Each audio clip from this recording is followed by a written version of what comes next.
Google play store रु हटे दिया जाइए 331 टी आप कौन आपण यूज करुवा आप ए 331 टी आप भितर रही कि कौन रही अपडेट चलतु आउ डे नकरी फटाफट जानिबा हेले ताहा पूर्व वीडियो को गोटे लाइक करंतु एंड चैनल को न आस्तिले एवं चैनल को सब्सक्राइब करी बेल आइकन को प्रेस करी ऑल रे क्लिक कर रखिबे को जमर भी भूलंतु नहीं।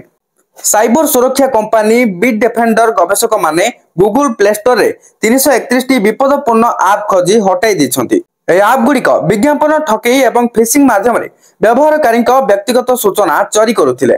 आश्चर्यजनक कथा हेउची ए ऐप गुड़िक 60 मिलियन रु अधिक थर डाउनलोड होइथिला एवं एगुड़िक एंड्रॉइड 13 रो सुरक्षा को मध्य बाईपास करिथिला। गूगल एहारो प्ले स्टोर रु एही विपदपूर्ण ऐप गुड़िको हटाई देछि। तथापि बिट डिफेंडर रिपोर्ट अनुसार गवेषणा शेष में 15 टी ऐप उपलब्ध थिला। भापर ऑपरेशन हेउची साइबर अपराधी मानक द्वारा परिचालित एक ठकई अभियान। प्रारंभ में एथिरे 180 टी ऐप अंतर्भुक्त थिला जहाँ प्रतिदिन 200 न्यूटन नकली विज्ञापन अनुरोध सृष्टि करुथिला।